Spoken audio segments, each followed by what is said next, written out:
বাদা যালিকা লামাইতুন। পৃথিবীর মানুষ, তোমরা যেন এটা মনে করো না, তোমরা যেন এটা ভুলে যেও না তোমাদের জীবনটা শেষ হবে না।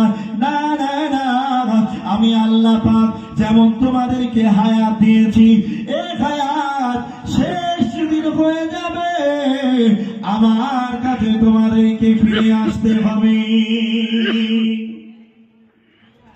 আল্লাহ যেখানে হায়াতের কথা বলেছে, মৌতের কথাও সেখানে স্মরণ করে দিয়েছে। আমাদের মৌতের পরে একটা জীবন রয়েছে। আল্লাহ পাক বলছেন, সুম্মা ইন্নাকুম ইয়াউমাল কিয়ামাতি তুবাস। শোনো, তোমার এই জীবনের যা কর্মসূচি, ময়দানে মাহশারে কিয়ামতের দিন তোমাকে আমার বিচারের কাঠগড়ায় দাঁড়িয়ে জীবনের সব কিছু আমার সম্মুখে হিসাব দিতে হবে। প্রিয় ভাইরা আমার, দুনিয়ার জীবনটা ক্ষণিকের জীবন। আমরা যদি মনে করি রবির যদি ইবাদত না করি, হাওয়া পানি আল্লাহ আমাদের উপরে বন্ধ করে দেবেন না। আল্লাহ আজও পর্যন্ত কোন বেনামাজির রুজি আল্লাহ বন্ধ করে দেননি। তার অক্সিজেন, তার হাওয়া, তার পানি, তার নিয়ামত গুলি আল্লাহ বন্ধ করে দেননি। দিয়েছেন নাকি? এটা কথা বলুন, দিয়েছে? যে ব্যক্তি এই হাড় ভাঙা শীতের রাত্রে ঠান্ডা পানি দিয়ে ওযু করে ফজরের নামাজ আদায় করে, সেও খোদার রুজি খেয়ে জীবন যাপন করে। আরেকজন বেনামাজি, সেও খোদার রুজি খেয়ে জীবন যাপন করে না করে? এখন ওই মানুষটা যে ভাবলো আমার জীবন এইভাবেই চলবে, নামাজ পড়লাম না, রুজি তোমার বন্ধ হয় না, এইভাবেই চলবে। ভাইরা শুনুন, আপনার জীবন আগামী দিনে কান্না ছাড়া আর সুখের মুখ আপনি দেখতে পাবেন না। আলোচনা আমি আগে এসে করছি, যে জায়গায় আমি আলোচনা করছিলাম, পৃথিবীতে মানুষদেরকে পাঠাবে, এরপরে যেমন ভাবে তার সুন্দর বানানো দরকার আল্লাহ সেভাবে বানিয়েছেন।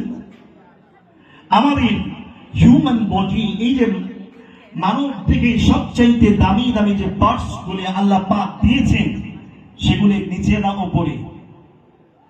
চোখ আপনার দামি ওপরে আছে, মাথা আপনার দামি ওপরে আছে, জবান আপনার দামি ওপরে আছে, নাক আপনার দামি জিনিস ওপরে রয়েছে, কান আপনার দামি জিনিস ওপরে রয়েছে। নাকি ভুল বলছি? এখন নাক, জিহ্বা, এই কান যদি পায়ের কাছে হতো, পানি ঢুকলে কি সমস্যা হতো? কি হতো না বলুন তো? আল্লাহ সুন্দরভাবে সুন্দরভাবে আল্লাহ আমাদেরকে পৃথিবীতে সৃষ্টি করেছেন। জোরে বলুন সুবহানাল্লাহ। আল্লাহ পাক রব্বুল আলামিন কোরআন শরীফের ভিতরে জানিয়ে দিয়েছেন, আলাম নাজআল লাহু আইনাইনি ওয়া লিসানান ওয়া শাফাতাইন ওয়া হাদাইনাহু নাজদাইন। ও পৃথিবীর মানুষ, তোমরা শুনে রেখে দাও, আমি আল্লাহ পাক, আমি কি তোমাদেরকে দুটো চোখ দান করিনি? আমি কি তোমাদেরকে একটা জিহ্বা দান করিনি? ওয়া শাফাতাইন, আমি কি আল্লাহ তোমাদেরকে দুটি ঠোঁট আমি আল্লাহ দান করিনি? ও আমার মুসলমান, একটুখানি গভীর চিন্তা করে দেখুন, আজ যদি আল্লাহ যে জবান আমাদেরকে দিয়েছেন, এই জবান যদি আমাদের গালের ভিতরে না থাকে, আমরা কি আমাদের মনের ভাবটা আরেকজনের সাথে প্রকাশ করতে পারতাম? জোরে বলুন। চোখ যদি না থাকতো, পৃথিবীর নিয়ামত কি আমরা দেখতে পারতাম? কান যদি না থাকে, আমরা কি পৃথিবীর কোন শব্দ শ্রবণ করতে পারতাম? প্রত্যেকটা জিনিস দামি কি দামি নয়? আল্লাহ পাক জানিয়ে দিলেন, শোনো পৃথিবীর মানুষ, আমি তোমাকে দামি দামি পার্টস পত্র দিয়ে তোমার জীবনটাকে পরিপূর্ণ করে দিয়েছি। ওয়া হাদাইনাহুন নাজদাইন, আমি আল্লাহ তোমার সম্মুখে দুটো রাস্তা রেখে দিয়েছি। একটা হলো হিদায়াতের রাস্তা, আর একটা রাস্তা হলো কুফরের রাস্তা। বান্দা, যে বিবেক বুদ্ধি আমি তোমাকে দিলাম, এই বিবেক দ্বারা তোমাকে ভাবনা চিন্তা করতে হবে, আমি কোন পথের প্রতীক হব। আল্লাহ পৃথিবীতে কোন মানুষকে হাত ধরে ধরে হিদায়াতের পথে ডাকবেন না।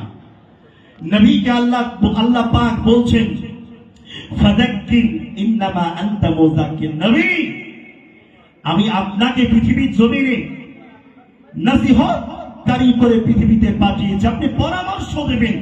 লাস্তা আলাইহিম বিমুসাইতির, আমি আপনাকে দারোগা করে পৃথিবীতে পাঠাইনি। এই কথাটা কি বুঝতে পেরেছেন? এর কথার অর্থ হলো এটা, আল্লাহ পৃথিবীতে নবীকে দারোগা করে পাঠানোর অর্থ হলো যদি কেউ হিদায়াতের পথে না আসে তো নবী কি তার উপরে লাঠিচার্জ করবেন, গালিগালাজ করবেন, মারধর করবেন? এ ব্রেন, এ বিবেক যে আল্লাহ দিয়েছেন, এ দ্বারা আপনাকে ভাবনা চিন্তা করতে হবে কোন রাস্তায় আমি যাব।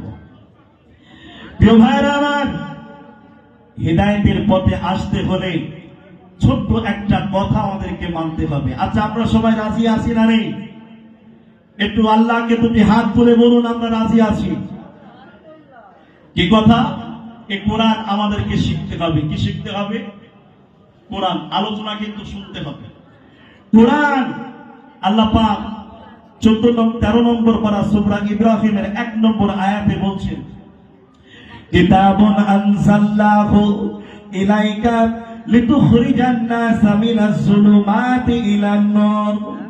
ও পৃথিবীর মানুষ শোনো যে আমি আল্লাহ পাক এই কিতাবকে এমন একটি গ্রন্থ করে নাজিল করেছি, যে গ্রন্থ, যে কিতাব যদি আপনি তেলাওয়াত করে তাদেরকে শোনাবেন, ইয়া রাসূলুল্লাহ আপনি মানুষদেরকে কোরআন তেলাওয়াত করে করে শোনান, লিতুখরিজান নাসা মিনাজ যুলুমাতি ইলান নূর, যেন মানুষ গুমরার পথ থেকে, কুফরের পথ থেকে, অন্ধকার পথ থেকে হিদায়াতের